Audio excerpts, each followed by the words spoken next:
All right, well, welcome back. We got a little bit of snow since I was here last. I'm happy I put the tarp over some of my areas I was digging in that last video. But today you're going to watch me struggle to get some of this black stuff off of the sump pump. I left it out for a few days with freezing rain, snow, thawing and cycling to hopefully break up some of that stuff. But I did a little research, asked around a little bit with some septic professionals. What they said it actually potentially is you have in a septic system like this one, where I have a solid holding tank and then a liquid holding tank and baffles in between. The process that breaks down a lot of the solids is microorganisms, and they thrive in that environment, which is basically the biology of those microorganisms is what allows these systems to function properly and break those solids down into liquids, have them flow over through the baffles to the liquid holding tank, and then they are pumped out by the septic or effluent pump to the sand mound, where it's then filtered through that very fine sand and certain types of gravel and things like that, and allow it to break down properly, not to contaminate the area, before that fluid then gets to basically the aquifer underground where everybody's drawing well water from. When I was talking to one of the gentlemen, he said actually that what happens is as these are pumping, they get very warm and they become the warmest thing inside of that liquid holding tank. And all the microorganisms in that liquid holding tank flock to the heat and basically begin trying to grow and live off of the heat and fluid surrounding the pump. And eventually it'll actually become kind of like rock solid like this, but simply kind of letting it sit out, pouring water on it will help basically break those down. So that's what we did, and I did enough research and have had enough professionals guess what type it is, where I have a pretty good idea that the label is directly on top of it. So I am going to try and clean that off and see if we can figure out the exact pump that this is. That doesn't necessarily mean, though, that this is the correct pump for this system. I'll have to do some additional calculations once I get some of the original permitted plans for this sand mound septic system that's sitting behind me. But in the meantime, curious to know what they were using. So here we go. And by the way, before I clean it off, somebody guessed this was either a Pentair or a Hydromatic, if I recall. I believe they said it was like a SWM A01 or something of that sort, about 1/3 horsepower. It seems that leaving it out, it was extremely hard. If you go back to some of my other videos, it seems that leaving it out actually made it very easy to break this stuff down. And I can see that there's rust in some of this as I'm breaking through it. I'll give you guys a little bit more of a close-up in a second, but as I'm going through this, this is starting to really seem like the one the gentleman was telling me he thought it was online.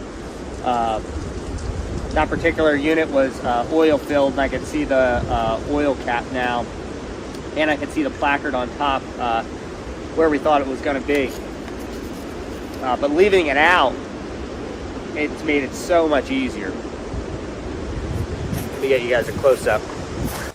Previously, I was able to scrape up off this warning label, and that gave me a pretty idea that he was right with the pump he suggested. The pump he suggested was green, however. I'm not seeing any indication of green, but perhaps the microorganisms and the rusting maybe just broke this down completely on the surface here.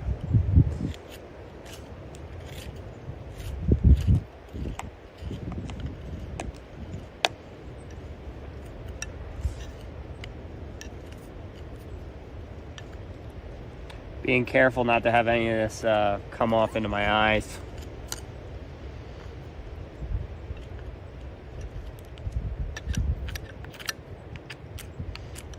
So that's that placard. And when I looked at the placards online, the thing that I thought was great about it was that they were actually either machined or engraved in.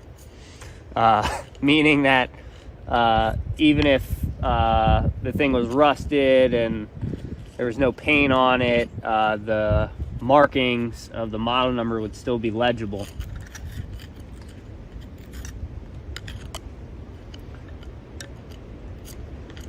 I brought a little water with me to help clean this off. It's just above freezing here.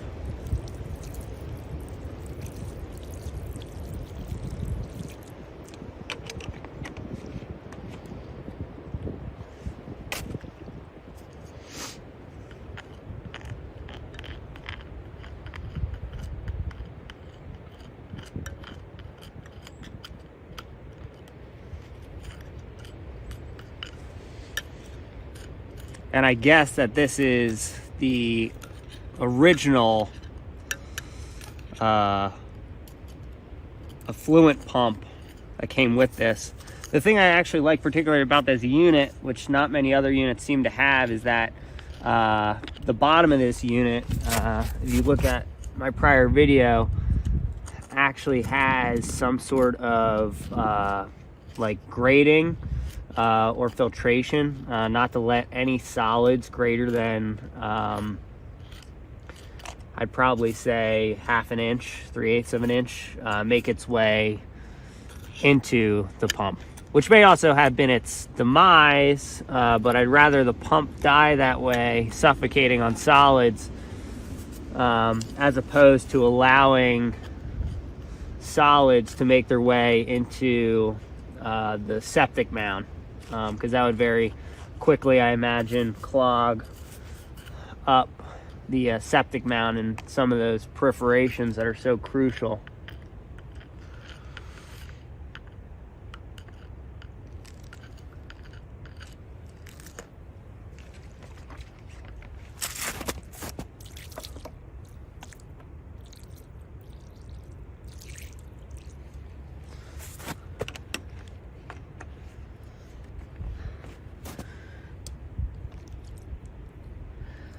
So it is in fact hydromatic, which is awesome.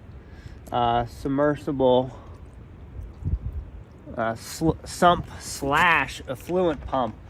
When I had sent pictures of this to a couple of different experts and on different Facebook groups, they said that it looked like a sump pump. It looked like somebody had installed the incorrect pump. But one gentleman who I was referencing earlier, who called out exactly what this appears to be, said that it's actually an effluent pump that was designed and marketed to also be a sump pump.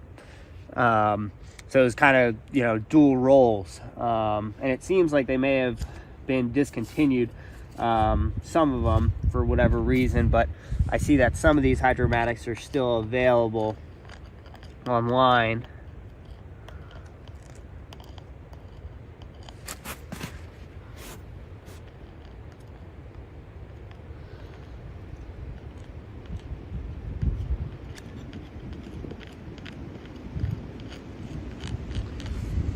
Got some rags in my car here. I'll be back in just a moment.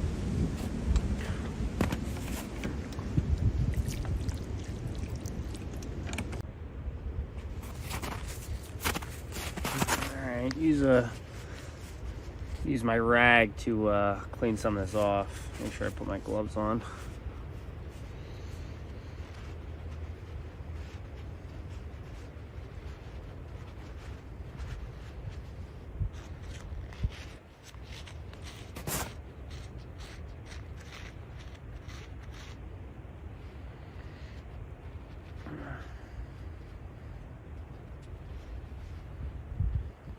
It's almost like, if you look at it, it's like almost like a tar. Doesn't smell too bad either. It's just a unique smell.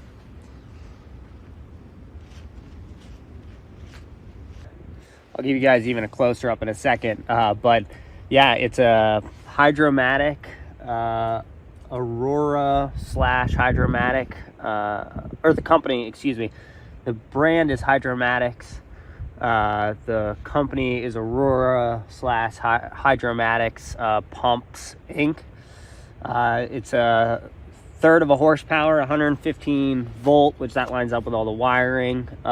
It's 10 amp draw max. And the model number, well, it says submersible sump / effluent pump. And it says the model number is SW33M1. SW33M1. And then it has numbers after that, which is, looks like 11-92, which I'm going to guess is November 1992, which appears to be when this property was first purchased for the house to be built on it. So that all lines up correctly, which also leads me to believe that this is the original pump, which we thought it to be from about a little over 30 years ago now, 32 years ago, a little less than that. But and the system hadn't been running for we estimated about anywhere from 10 to 15 years, because the owners, after the system was installed and the house was sold in 2006, those owners, it appeared, quickly abandoned the sump system, because it appears that this thing gave up after 15 years. It's a pretty good life. That indicates to me that this is the correct size pump then for this system. But then they had built an outhouse, and were using an outhouse for the majority of their time, until the property was abandoned, purchased by the county, and demolished. So yeah, awesome. Let me give you guys a close-up real quick here, but it also says that it's thermally protected, which is awesome. And I can also see the green paint just barely on the labeling here.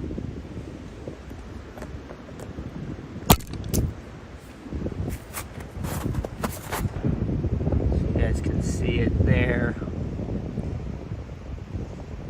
So SW3M1, third of a horsepower, 115 volt, 10 amp max draw, and look at that, made in the United States of America. You don't see that too often anymore.